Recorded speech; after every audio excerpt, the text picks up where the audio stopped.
नमस्कार। आज हामी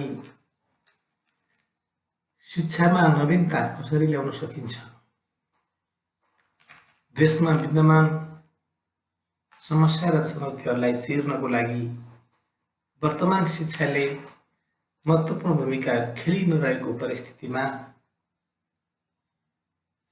जति पढे पनि विदेश जानुपर्ने, विदेशको कामदार बन्नुपर्ने, बेरोजगार हुनुपर्ने, आत्मनिर्भर हुन नसक्ने, स्वाभिमान र विवेकशील राष्ट्रप्रेमी जनशक्तिको रूपमा देखा नपर्ने वर्तमान अवस्थामा देखिएको शैक्षिक समस्यालाई चिर्नको लागि जे जसरी अहिलेको अवस्थामा चलाइएको शिक्षाको उद्देश्य छ, लक्ष्य छ, प्रक्रिया र पद्धति छ, यसबाट समस्या समाधान सम्भव छैन।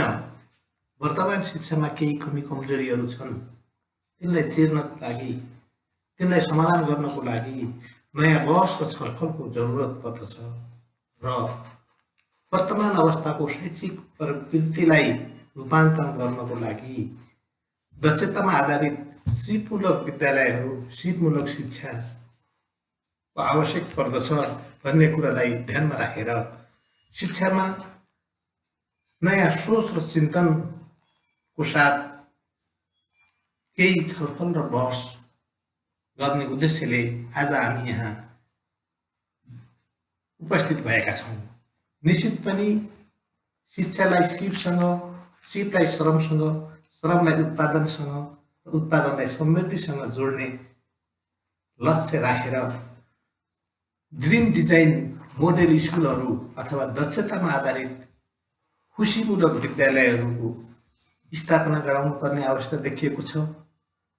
वर्तमान अवस्थामै सञ्चालन भएका समुदाय विद्यालयहरूलाई, निजी स्तरबाट सञ्चालन भएका विद्यालयहरूलाई अथवा आवश्यकताको आधारमा नयाँ विद्यालयहरू स्थापना गरेर अगाडि बढ्ने आवश्यकता महसुस गरेर दक्षतामा आधारित खुसीमूलक विद्यालयको बारेमा छलफल गर्ने जमर्को गरिएको हो।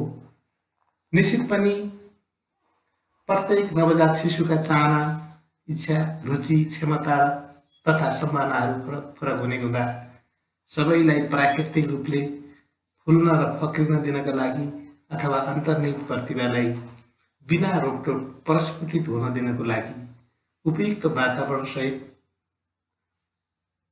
सर्वसुलभ सबैको पहुँचमा आवासीय रूपमा यस्ता विद्यालयहरू स्थापना गरिनुपर्ने देखिएको छ। 21औं शताब्दीका चुनौतीहरूसँग जुझ्न सक्ने युवाहरूको लागि आवश्यक सबै गुणहरूको विकास गराउने उद्देश्यले स्थापना हुन लागेका दक्षतामा आधारित खुसीमूलक विद्यालयले शिक्षालाई श्रमसँग कसरी जोड्न सकिन्छ, शिक्षाले स्थायी खुसी प्राप्त गर्न कसरी सक्दछ भन्ने विषयलाई पहिलो प्राथमिकतामा राखेको छ। सनातन गुरुकुल शिक्षाको ज्ञान आचरणदेखि वर्तमान विज्ञानका नवीनतम प्रवृत्तिहरूको संयुक्त सकारात्मक उपलब्धिहरूको सार नै यस विषय वस्तुहरू रहेका छन्। बुद्धको ज्ञान, ओशोको ध्यान, मार्क्सको विज्ञानलाई सँगै आत्मसात गर्दै मानवलाई नयाँ मानवको रूपमा विकास गर्ने लक्ष्य लिएका यस विद्यालयले विज्ञानको अभावमा चलिरहेको सनातन गुरुकुल शिक्षा तथा नैतिकताको अभावमा लम्किरहेको वर्तमान निर्दयी वैज्ञानिक शिक्षालाई एक ठाउँमा राखी मानिसका तीनवटै मस्तिष्कलाई समुचित रूपले विकास गराउने लक्ष्य लिएको छ। कुनै पनि शिक्षालाई अङ्कको आधारमा नापिनु हुँदैन। शैक्षिक उपलब्धि त उसको व्यवहारको आधारमा, जीवन उपयोगिताको आधारमा, खुसी र सफलताको आधारमा नापिनु पर्दछ, मापन गर्नु पर्दछ भन्ने कुराहरूलाई विशेष प्राथमिकतामा लिएको छ। पढे लेखेको व्यक्तिमा सामाजिकता कति छ, नैतिकता कति छ, व्यावहारिकता कति छ, अनुशासन र देशप्रेमी के कस्तो छ, त्यसको आधारमा मापन गर्नु पर्दछ भन्ने उद्देश्यले सञ्चालन गर्न खोजिएको नयाँ चिन्तन र बहस अन्तर्गत आज हामी पहिलो चरणमा पार्ट 1 मा प्री स्कुल लेभलको बारेमा छलफल गर्न गइरहेका छौँ। दक्षतामा आधारित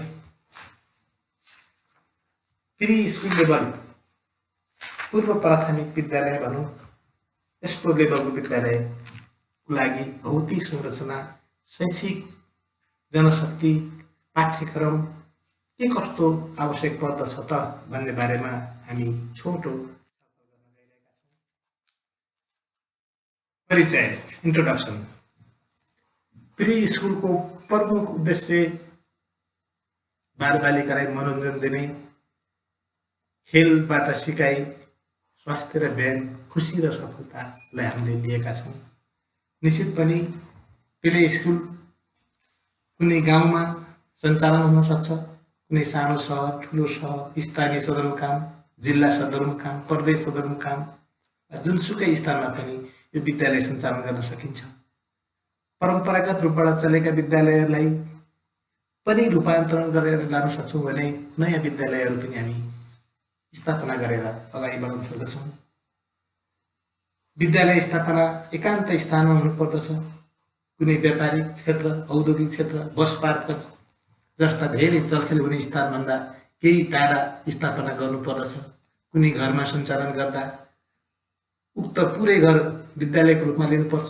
कुनै कोठामा पसल राख्ने, कुनै कोठामा होटल राख्ने, कुनै कोठामा व्यवसाय गर्ने र कुनैमा कक्षा सञ्चालन गर्ने भने विद्यार्थीहरूको बाल मनस्थितिमा नकारात्मक असर पर्दछ।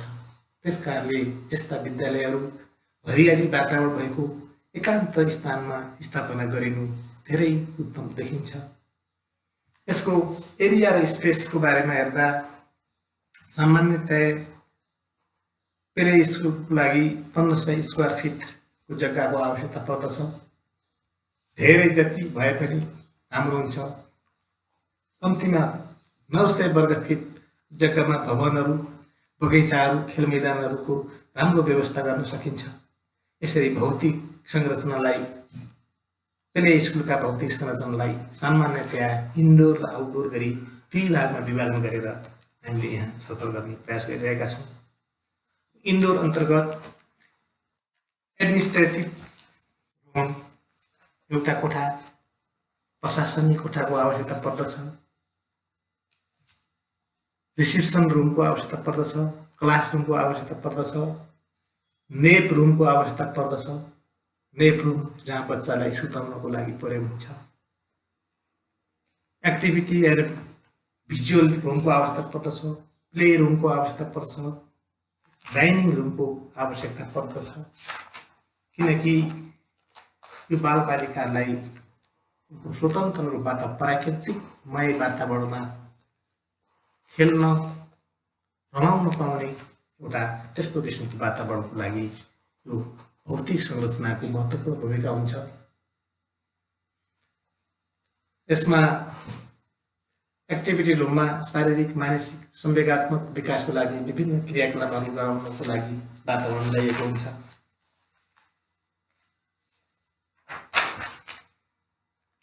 डाइनिङ रुममा खानपिनको लागि, नास्ताको लागि व्यवस्था हुन्छ। प्ले रुममा विभिन्न किसिमका बलहरू हुन्छन्। अडियो भिजुअल रुममा नाच्ने, गाउने, सुन्ने, प्रोजेक्ट, क्यामेरा, भिडियो आदिको व्यवस्था भएको हुन्छ। यसरी भौतिक संरचनामा व्यवस्था हुनुपर्दछ भने आउटडोर अन्तर्गत गार्डन, विद्यार्थीहरूलाई पर्याप्त मात्रामा पुग्ने धेरै कक्षाहरू भएपछि कक्षागत गार्डन, बगैँचाहरू व्यवस्था हुनुपर्दछ। गार्डनमा विद्यार्थीलाई मात्र नभएर अभिभावकहरूलाई पनि आनन्द दिने टाइपको गार्डन हुनुपर्दछ। असेम्ब्ली स्पेस, बिहानको पिटी खेल्ने, प्रार्थनाको लागि उपयुक्त ठाउँमा प्रार्थना स्थानको आवश्यकता पर्दछ। प्लेग्राउन्ड, विभिन्न खेल खेल्नको लागि छात्राहरूको लागि छुट्टै विशेष क्षमता भएका विद्यार्थीहरूलाई पनि खेल्न मिल्ने टाइपको प्लेग्राउन्डको आवश्यकता पर्दछ।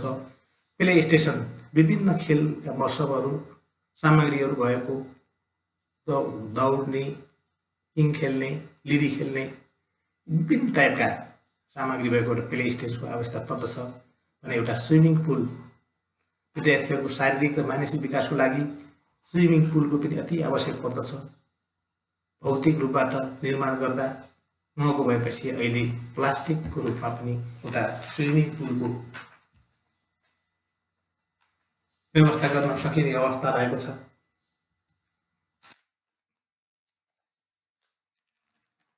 यसरी प्ले स्कुलमा के कस्ता सामग्रीहरूको व्यवस्था गर्ने त्यो धेरै महत्त्वपूर्ण पक्ष हो। प्ले स्कुलको प्रमुख 3 उद्देश्यहरू हुन्छन्। ती उद्देश्यलाई पूरा गर्न कम खर्चमा पर्याप्त सामग्रीहरूको व्यवस्था गरिनु पर्दछ। ती उद्देश्यहरूमा बालबालिकालाई मनोरञ्जन दिने उद्देश्य थालेको छ। बालबालिकालाई खेलबाट सिकाइ गर्ने, स्वास्थ्य र व्यायामको व्यवस्था मिल्नेछ भने उक्त उद्देश्य पूरा गर्न आवश्यक भौतिक उपकरणहरूलाई पनि हामीले विशेष रूपबाट सोच्नुपर्ने हुन्छ। जसको लागि फर्निचर आवश्यक पर्दछ। फर्निचरमा कुर्सी, टेबुल केटाकेटीहरूलाई पढ्न र खेल्न सहज हुने खालका फर्निचर हुनुपर्दछ। रिसेप्सनको लागि, शिक्षक तथा विद्यार्थीको लागि बालमिति फर्निचरको व्यवस्था गर्नुपर्दछ।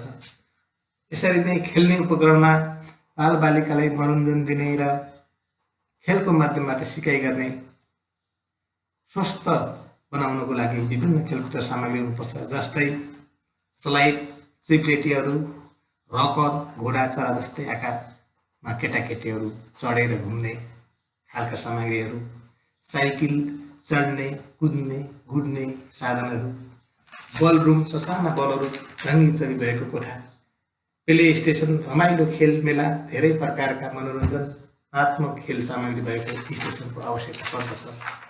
यसरी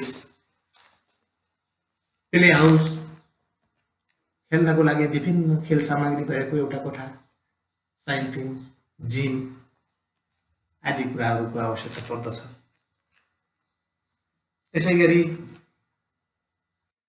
स्पेन्डल बक्स, पजल, सङ्ख्या सिनका तालिकाहरू, विभिन्न अङ्क र अक्षरका पजलहरू, बलकहरूको आवश्यकता पर्दछ। विभिन्न आकारका बलकहरू पर्याप्त मात्रामा हुनुपर्दछ। अल्फाबेटहरू, एदेखि जेडसम्म लेखेका अल्फाबेटको कार्डहरूको आवश्यकता पर्दछ। विभिन्न किसिमका टावरहरू हुनुपर्दछ। यसरी निर्माण गर्न खोजिएको प्ले स्कुलको भित्री सजावट र बाहिरी सजावट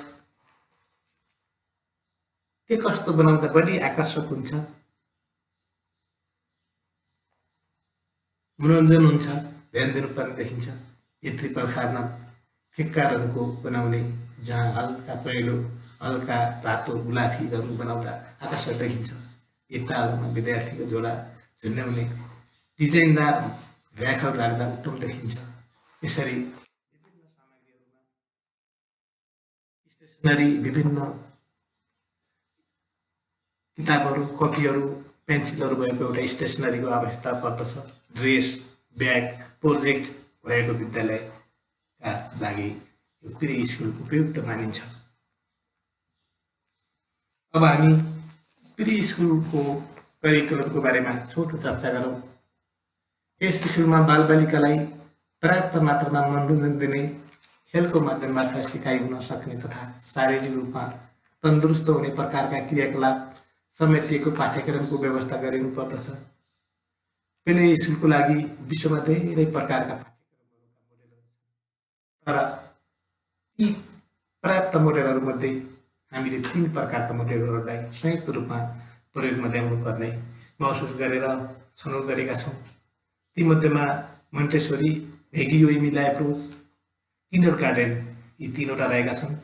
मोन्टेसोरी मेथड भन्नाले यसमा बच्चालाई आफै पढ्न सिक्न प्रेरित गरिन्छ। दैनिक जीवनमा प्रयोग हुने कुराहरू सिकाइन्छ।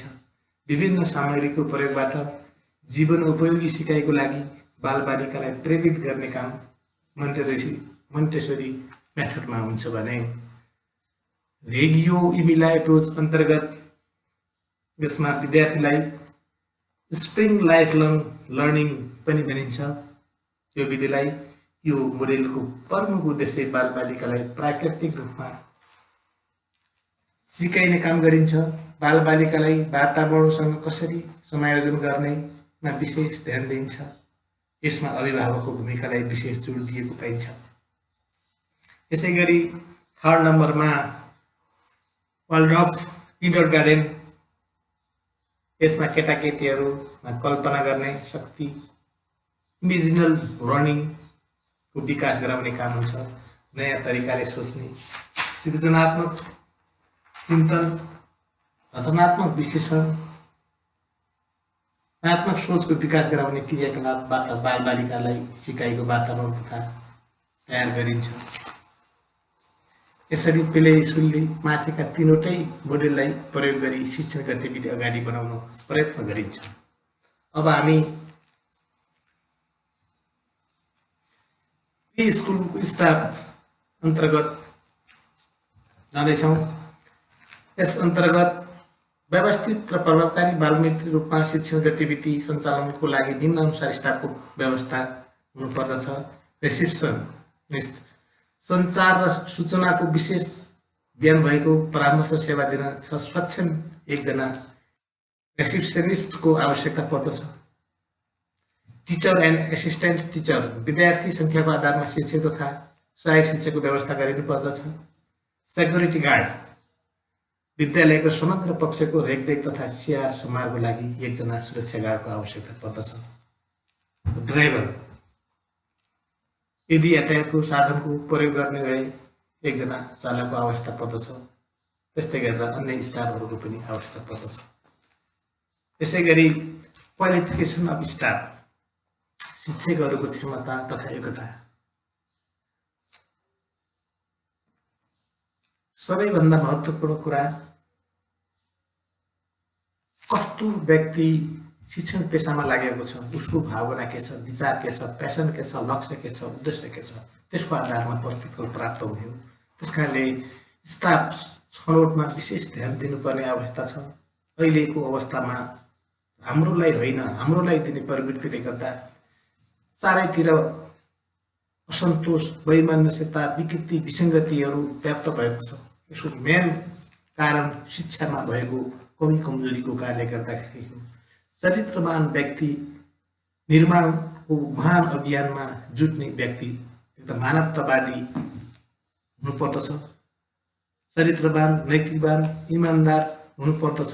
त्यसको साथसाथै प्री स्कुलको लागि एउटा passion for being with kids अथवा केटाकेटी तथा बच्चा बच्चीहरूसँग घुलमिल हुने इच्छा र प्यासन भएको व्यक्ति हुनुपर्दछ। धैर्यवान हुनुपर्दछ। कुनै पनि काम गर्दा दुःख नमान्ने, हतार नगर्ने, रिस नगर्ने धैर्यवान व्यक्ति हुनुपर्दछ। सेन्स अफ हमर, हँसिलो फुर्तिलो भावना तथा स्वभाव भएको व्यक्ति जो सधैँ सकारात्मक र सृजनात्मक सोच हुनुपर्दछ। त्यस्तै गरेर प्री प्राइमेरी अथवा मोन्टेसरी ट्रेनिङ गरेको अनुभवी व्यक्तिको आवश्यकता पर्दछ।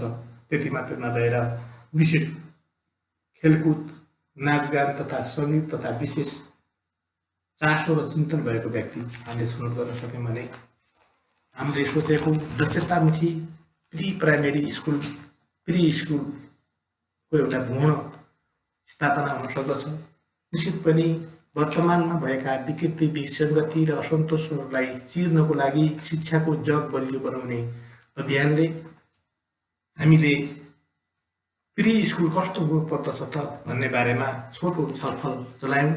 यो अवस्थामा थप सल्लाह सुझाव, मार्गदर्शनको लागि सम्पूर्ण बुद्धिजीवीहरू, शिक्षाप्रेमीहरू, समाजसेवीहरू, राष्ट्रप्रेमीहरू, राजनीतिक कर्मीहरूलाई अनुरोध गर्दै आगामी दिनमा अन्य तहको शिक्षा संरचना कस्तो हुने, कसरी अगाडि बढाउने भन्ने बारेमा छलफल गर्ने एउटा प्रतिबद्धताका साथ आजलाई बिदा हुन चाहन्छु। नमस्कार।